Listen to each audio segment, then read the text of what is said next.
It started as a blip on the radar, just a small dot in Earth's atmosphere. But within hours, that tiny blip grew into something massive. Alien ships, larger than anything humanity had ever seen, dropped out of the sky, their sleek black hulls reflecting the sun. The world watched in awe and terror as these vessels hovered ominously above the planet, sending shockwaves of fear through every nation. The Xlanar Empire had arrived. At first, the governments of Earth thought it was some kind of misunderstanding, perhaps a large spacecraft that had lost its way. But the truth soon became undeniable. Messages began pouring into global communication systems, the language unfamiliar yet somehow clear in its intent. The Xlanar demanded that humanity submit to their rule or face total destruction. The terms were simple. Earth would either become a colony of the Empire, or its cities would be wiped off the map. The leaders of Earth scrambled to respond. Military forces mobilized, but there was no plan. Nothing could prepare them for this. World leaders convened, sending an emergency plea for unity. But across the globe, from the United States to China, from Russia to India, there was one thought on every mind. How do we stop them? The Xlanar, as the message indicated, had the power to destroy entire worlds. Their fleet was unlike anything Earth had ever encountered. Massive warships bristling with energy weapons, capable of reducing entire cities to ash. Their technology far outstripped anything humanity had developed, and their soldiers, if the few glimpses Earth had gotten of them were any indication, were terrifyingly advanced, towering figures in impenetrable armor, their eyes cold and calculating. But what the Xlanar didn't account for was the human spirit. While the rest of the world fell into a state of shock, the EDC, Earth Defense Coalition, was born. Governments that had once been divided over trivial matters now found common ground. Scientists, engineers, and military strategists worked day and night, pooling knowledge from every corner of the globe. There was no time to waste. It didn't matter how technologically inferior humanity was. This was Earth's fight for survival. If the Xlanar thought humanity would surrender without a fight, they were gravely mistaken. As the world united in this common cause, something incredible began to happen. Citizens in every corner of Earth, from the crowded streets of New York to the villages of Africa, began organizing. Engineers began working on reverse engineering technologies, scavenged from the remains of Xlanar scouts that had been shot down in brief skirmishes. Former soldiers, civilians, and even children were ready to fight. In the darkness of Earth's sky, the Xlanar waited. They knew their power. They knew they were more advanced, more powerful. They had crushed countless civilizations before. Earth was just another insignificant rock in the vastness of the galaxy, waiting to be conquered. But this time, they had made a grave mistake. Humanity was not just going to lay down and die. No, humanity would fight. The message was clear. Earth would not be a slave to any empire. It was the first day of a war that would change everything. And the Xlanar had no idea what they had just unleashed. The first attack came as a shock to the world, even though it had been coming for hours. The Xlanar ships, massive and imposing, fired their weapons with unrelenting precision, targeting major cities around the globe. New York, Paris, Beijing, Tokyo, all were reduced to rubble within moments. The world watched in horror as their landmarks crumbled, entire populations vaporized by the overwhelming power of the alien technology. It was a statement, a declaration of war. But amidst the chaos, something unexpected happened. The initial panic soon turned into a burning desire for revenge, for survival. Leaders from every nation, previously fractured by politics, now stood together with one singular focus. Earth had to fight back. The United Nations issued an emergency call for a global alliance, and the Earth Defense Coalition, EDC, was born. Countries that once had little in common were suddenly bound together by a single goal. Military commanders, scientists, and engineers pooled their knowledge, working tirelessly in underground bunkers and makeshift labs. The first priority: assess the damage, and develop a plan. While the EDC scrambled to coordinate their response, humanity's resolve began to show. Civilians were not just hiding in fear, they were organizing. Small resistance cells popped up in cities across the world, launching guerrilla attacks on the invaders' ground forces. Ordinary people, once living quiet lives, now found themselves in the midst of a war they had never prepared for. But they fought anyway. It wasn't just for survival, it was for everything they had ever known. Earth was their home, and they weren't about to let anyone take it from them. The EDC's first victory came when an elite team of soldiers, led by a former U.S. Navy SEAL, managed to sabotage an alien communication relay in the mountains of Wyoming. The operation was dangerous, and the casualties were high, but the mission was a success. For the first time since the invasion began, Earth had scored a small but significant win. The XLNR, who had been so certain of their superiority, began to question whether this human race was truly as weak as they had assumed. In response to the growing resistance, the XLNR escalated their attacks, sending even more powerful warships into Earth's orbit. But with each new assault, humanity learned. They adapted. Engineers began to reverse engineer the alien technology from the few scraps they had recovered. New weapons were developed, based on the remains of downed XLNR crafts. While the humans had no hope of matching the aliens' firepower in sheer numbers, they began using their knowledge and creativity to turn the tide. On the front lines, military forces found a strange kind of hope. Where the XLNR expected Earth's soldiers to cower, they found fierce resistance. They had underestimated human creativity. The soldiers didn't fight in the expected patterns, didn't follow the expected tactics. Instead, they used everything they could: makeshift weapons, homemade explosives, and even psychological warfare, to disrupt the XLNR's precision and organization. Back at the command centers, the leaders of the EDC knew that this was only the beginning. The war was far from over, and their victory so far had been hard-won and costly. But something had shifted. The XLNR were not invincible. They were vulnerable, just like everyone else. They could be fought, and they could be beaten.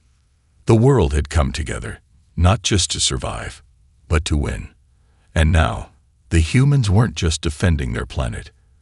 They were fighting for their future. The first major battle in Earth's defense came in the skies above the Atlantic. The XLNR, having lost a portion of their fleet to Earth's guerrilla tactics and sabotage efforts, launched a full-scale assault. Massive warships descended, their cloaking technology giving them an edge as they dropped from orbit in what seemed like an uncountable swarm. The XLNR intended to crush Earth's resistance once and for all. But humanity, though outmatched in terms of sheer firepower, was not ready to give up. The Earth Defense Coalition had been working around the clock, gathering all the resources they could, and developing weapons that could stand up to the alien onslaught.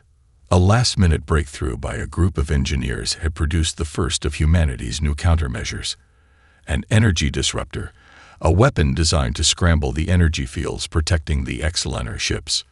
When the XLNR warships began their orbital bombardment, the EDC launched its counterattack, deploying a fleet of modified human ships, many of which were barely functional. But they had been equipped with reverse-engineered alien tech, giving them a slim but crucial advantage.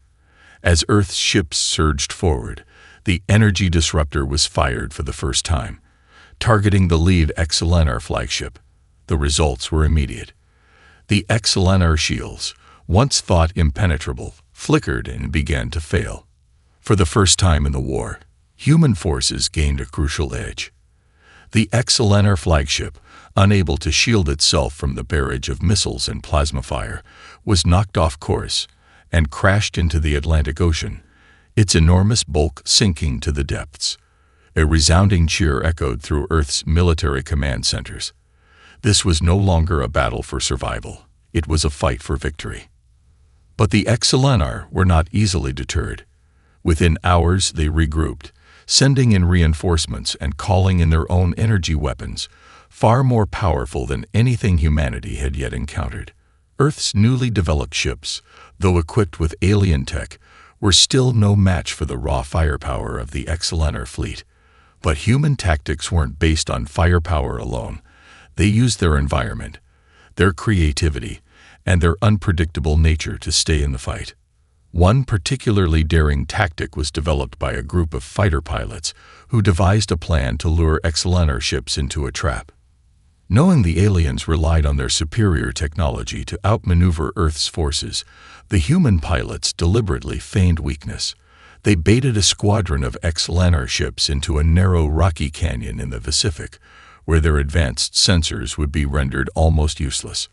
Once the XLNR ships were trapped, the humans struck, attacking from every angle, using stealth, surprise, and rapid-fire tactics to overwhelm their enemies.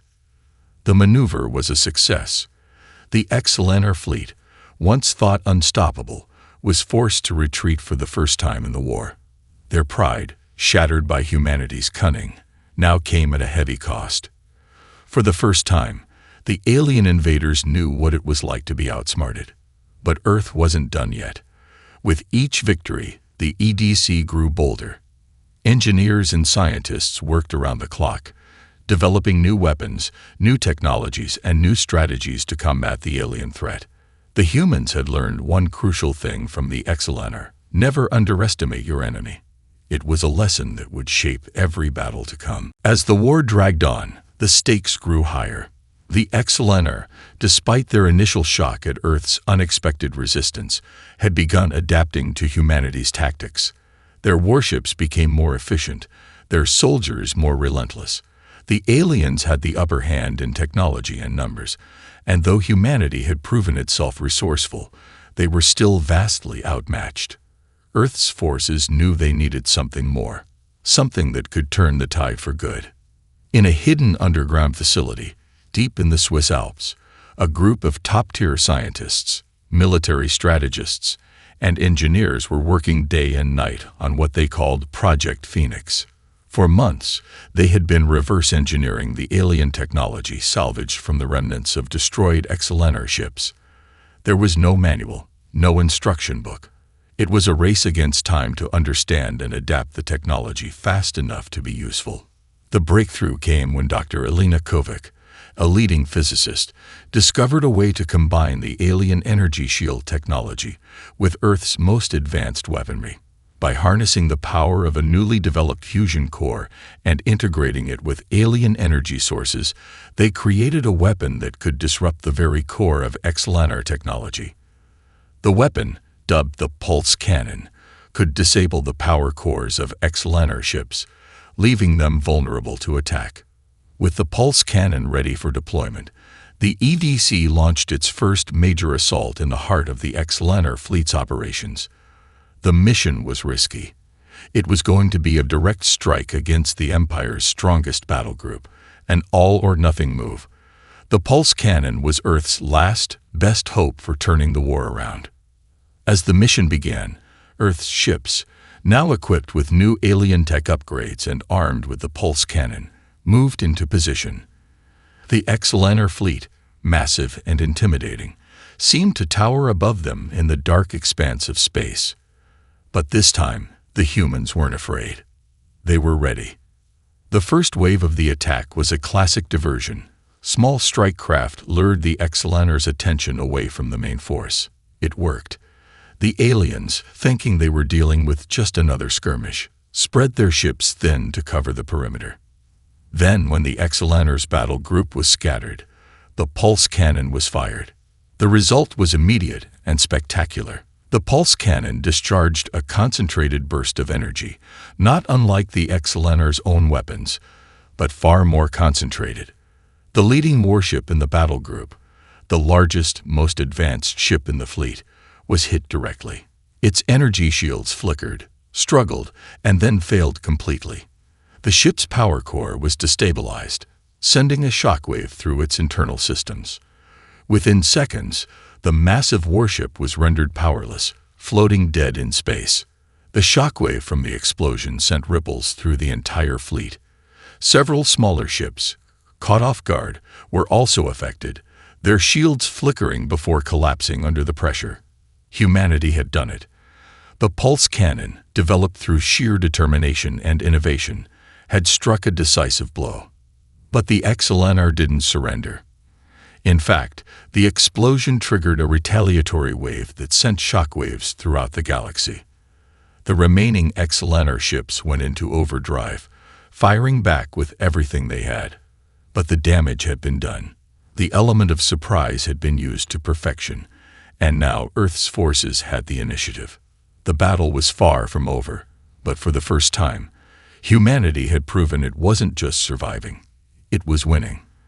The XLNR, once so confident in their superiority, were beginning to understand that this war would not be easy, and Earth, with its ingenuity and unbreakable resolve, was becoming a force to be reckoned with. As the war dragged on, the XLNR began to realize they had underestimated humanity in more ways than one. The pulse cannon was just the beginning. Earth's forces, emboldened by their new technological advantage, were no longer fighting simply to survive. They were fighting to win. But what truly gave them the upper hand was something the XLNR couldn't replicate: the human spirit. The XLNR Empire, built on the power of their overwhelming military might, had always crushed weaker civilizations with ease. But their greatest flaw was their arrogance. They saw other species as tools to be used, to be bent to their will. They did not understand the power of a people united in their fight for survival, driven by an unrelenting will to protect their home. The humans didn't just rely on technology or brute force. They used creativity and ingenuity, constantly adapting to the changing tides of war. Earth's military leaders and engineers had learned to think outside the box, developing tactics the XLNR couldn't anticipate. While the aliens relied on their superior technology to outmaneuver their opponents, the humans used unpredictability and an unparalleled ability to improvise to their advantage. One of the most successful strategies was a series of unconventional guerrilla operations, where small groups of soldiers and fighters would infiltrate XLNR-controlled planets and disrupt supply chains, sabotage critical infrastructure, and engage in hit-and-run tactics. These missions, while dangerous, proved highly effective in weakening the aliens' hold over conquered territories. Meanwhile, Earth's naval forces, equipped with alien tech and new human innovations, grew more efficient in space. The XLNR had expected their vast fleets to strike fear into their enemies, but instead, they were finding themselves caught off guard by humanity's adaptability. The human ships, though still not as powerful, were designed with one key advantage in mind: versatility.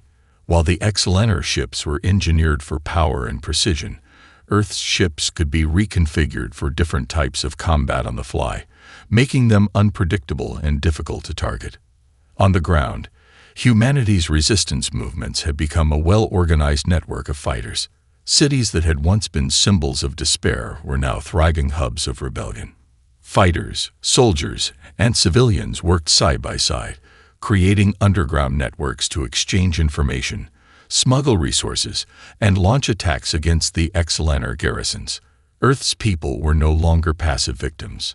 They were active participants in the war effort, fueling the resistance with their collective resolve. The XLNR were starting to feel the pressure. As the war continued, it became clear that this wasn't just a matter of defeating an inferior species. It was about facing an enemy they could no longer predict or control. Their superior technology and resources had once given them an edge, but now, humanity's unity and determination were slowly tipping the balance. One key moment came when a group of young engineers and hackers managed to infiltrate a highly secured XLNR data center on the moon of a distant planet. There, they uncovered crucial intelligence, data on XLNR vulnerabilities that had previously been kept under wraps.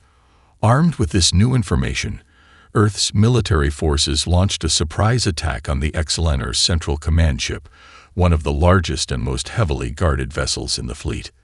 The attack was a success, and the XLNR were forced to retreat from one of their strongest strategic positions. The damage wasn't just physical. The defeat sent shockwaves through the alien ranks, undermining their confidence and morale. The Excelliner, once a symbol of invincibility, were now showing cracks in their seemingly unbreakable armor. For the first time in the war, the Excelliner understood the true nature of their adversary.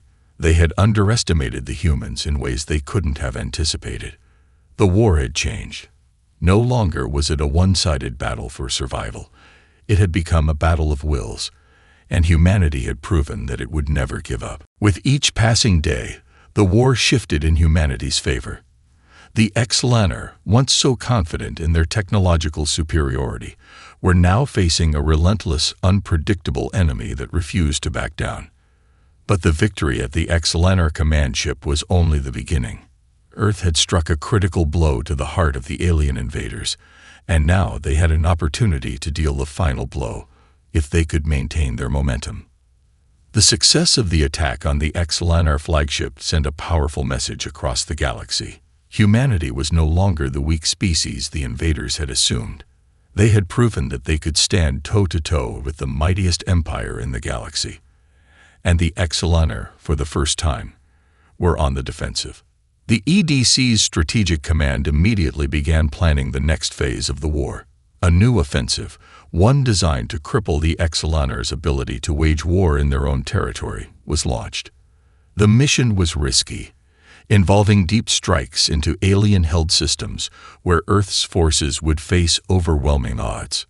The goal: destroy key resource planets that were essential for the Excelliner's war effort. If humanity could cut off their supply lines, the Empire would be forced to retreat. The first strike came against the Excelliner's primary weapons manufacturing planet, located in the outskirts of a distant star system. The planet, heavily fortified and protected by a vast fleet, had long been considered untouchable. But humanity had learned to exploit the alien weaknesses, vulnerabilities that the Excelliner had underestimated. A multi-pronged attack, combining space battles with covert ground operations, was launched. Earth's forces, using intelligence gathered from previous victories, set up a sophisticated distraction, a decoy fleet of human ships that lured the bulk of the Excelliner forces into a massive engagement. Meanwhile, a smaller, more agile fleet of ships, equipped with advanced cloaking technology, infiltrated the planet's orbit. A team of ground operatives, led by Colonel Marcus Hayes, infiltrated the planet's defense network, planting explosives at the core of the weapons factories. The battle in space was fierce. The Excelliner, sensing something was amiss, sent reinforcements, but it was too late. The human forces, despite their numerical disadvantage, used guerrilla tactics honed over months of struggle. They turned the Excelliner's own tactics against them, ambushing ships, exploiting weak points in the enemy's formations, and using precision strikes to knock out vital systems. On the ground, Colonel Hayes and his team faced their own challenges. The planet's surface was crawling with Excelliner troops, and their highly advanced sensors made it nearly impossible for the humans to remain undetected. But Hayes had a trick up his sleeve, a weaponized EMP device capable of temporarily disabling the alien sensors. With this, the human team was able to move undetected through the alien defenses and successfully plant the explosives in the weapons manufacturing plant. When the explosives detonated, the resulting explosion sent shockwaves through the entire Excelliner fleet. The loss of the weapons planet was catastrophic. The Empire's supply chain, vital to its war effort, was severed. Thousands of Excelliner warships, unable to be resupplied, were left stranded in deep space, vulnerable and without support. The Excelliner, stunned by the scale of the attack and the precision with which it had been carried out, began to question their own superiority. The tipping point had come. The humans, once seen as an insignificant species, had proven that they could dismantle the Empire's very foundation. But the war was far from over. Despite the crippling losses, the Excelliner were far from defeated. They regrouped, and their response would come swiftly and with deadly force. Yet, as the EDC prepared for the inevitable counterattack, there was a new sense of hope. Humanity had done what many thought was impossible. They had struck at the heart of the Exelanar Empire and lived to tell the tale. For the first time, the Exelanar understood that their invasion of Earth had not just awakened a sleeping giant. It had ignited a force that could destroy their empire. The Exelanar had regrouped, but they were no longer the same confident, unstoppable force that had invaded Earth. The damage inflicted by humanity's strikes had shaken the foundation of their empire. Their fleet was now scattered, their supply lines crippled, and their morale at an all-time low. The once unified alien force was beginning to fracture. In response, the Exelanar Emperor, Kaltar, issued a direct order. Earth must be destroyed, no matter the cost. To do this, he called upon the last and most devastating weapon in their arsenal, the Obliterator Cannon, a massive device capable of obliterating entire planets. The Exelanar had never intended to use it, but desperate times called for desperate measures. The Emperor's plan was simple: destroy Earth once and for all before humanity could rally another decisive strike. But Earth had one final surprise in store. With their pulse cannon and other technologies now perfected, the EDC was not just reacting to Exelanar moves. They were planning the final decisive assault. Their target, the Exelanar homeworld. Earth's leaders understood that the war couldn't end without a decisive blow to the heart of the invaders' power. If they could cripple the Exelanar Empire at its core, they could end the conflict for good. To achieve this, the EDC devised a bold plan. They would send a small but highly skilled fleet directly into the heart of Exelanar space. This elite force, made up of Earth's best pilots, engineers, and command officers, would infiltrate the heart of the alien homeworld and disable the Obliterator Cannon before it could be fired. It was a suicide mission, one with no guarantee of success, but it was humanity's last hope. Among the volunteers was Captain Isaac Reed, a decorated pilot who had led many of the key operations in Earth's victory so far. With his crew of elite soldiers and engineers, Reed knew the stakes were higher than ever before. The crew of the Phoenix Strike, a specially modified EDC warship, had trained for months. They were ready for the impossible. The journey into Exelanar space was treacherous. The aliens had become increasingly aggressive in their defense of their homeworld, launching relentless counterattacks on the human fleet. But the Phoenix Strike was fast, stealthy, and equipped with the best Earth had to offer. It slipped through the Exelanar defenses with surprising ease, using advanced cloaking technology developed from the wreckage of downed alien ships. As they approached the Exelanar homeworld, the sheer scale of the planet's defenses became clear. Massive planetary shields surrounded the planet, and countless Exelanar warships patrolled the skies. But Reed and his crew were determined. They launched a daring strike, hitting the Exelanar command center with precision strikes that disabled the outer layers of their defenses. Meanwhile, a small ground team infiltrated the planet's surface, making their way toward the Obliterator Cannon. The final confrontation was inevitable. As Reed and his team fought their way through the heavily guarded facility, they encountered waves of Exelanar soldiers, warriors as fierce as any human, but without the unpredictability and ingenuity that Earth's forces had relied on. It was a battle of wits and wills, and as Earth's forces advanced, it became clear that the Exelanar had underestimated their resolve once again.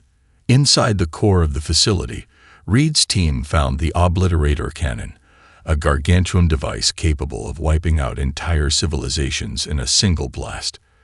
But they were not alone. Kaltar himself had arrived, his presence an imposing symbol of the Exelanar Empire's last stand. The final battle was a fierce one. Reed's crew fought valiantly, but Kaltar was a formidable foe.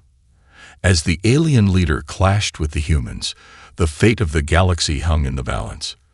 But in the end, it was the human spirit that prevailed.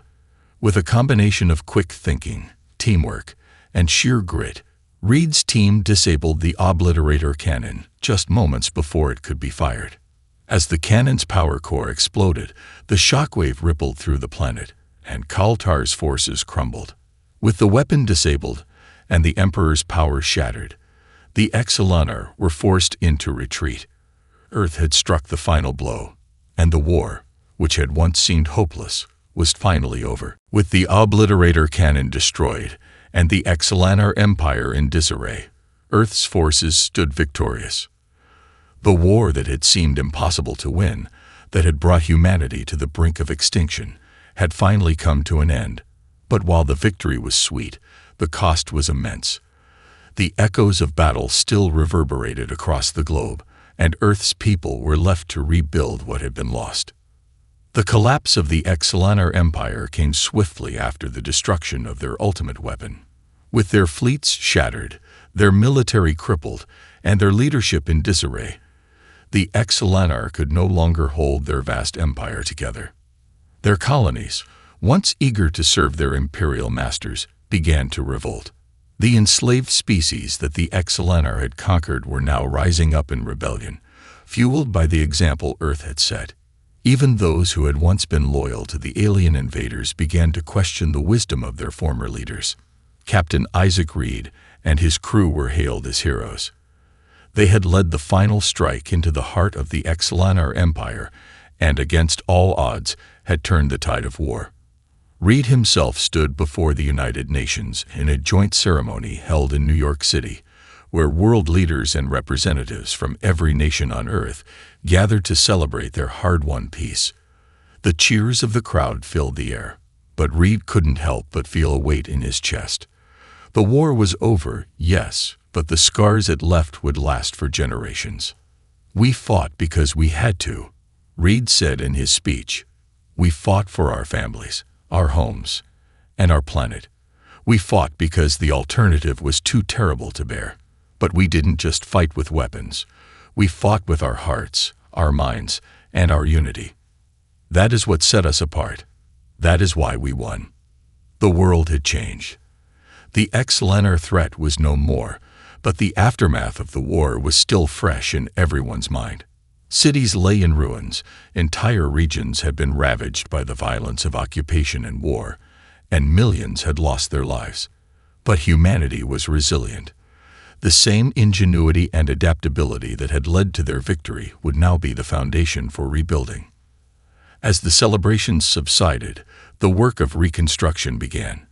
The EDC, along with the United Nations and global humanitarian organizations, set out to rebuild cities, restore infrastructures, and provide aid to those who had been affected most by the war. Advanced alien technologies, now fully integrated into human society, promised to accelerate recovery. The pulse cannons, the cloaking devices, and other alien innovations would be used to heal the planet and ensure that humanity could defend itself from any future threats. In the years that followed, humanity's place in the galaxy was forever changed. While the Exelanor had fallen, Earth's victory had not gone unnoticed. Formerly isolated species, those who had once been enslaved by the Exelanor, reached out to humanity, seeking alliances and partnerships. Earth was now seen as a beacon of hope and resistance, a symbol of the power of unity in the face of overwhelming odds. And yet, despite all the new opportunities for peace and collaboration, Earth's leaders were cautious. The war had shown them how fragile peace could be, how quickly an invader could come and threaten everything they held dear. The EDC remained active, working to strengthen Earth's defenses, while also fostering diplomatic ties with other species across the galaxy. The war was over, but the work to maintain peace had just begun. As Reed looked out over the skyline of a recovering New York, he knew that humanity had earned this moment of peace, but they could never forget the lessons learned from the war. Strength, resilience, and unity were the keys to survival. The galaxy was vast, and no matter how much they had achieved, Earth would need to stay vigilant. Humanity had fought and won their greatest battle. The future was uncertain, but it was theirs to shape.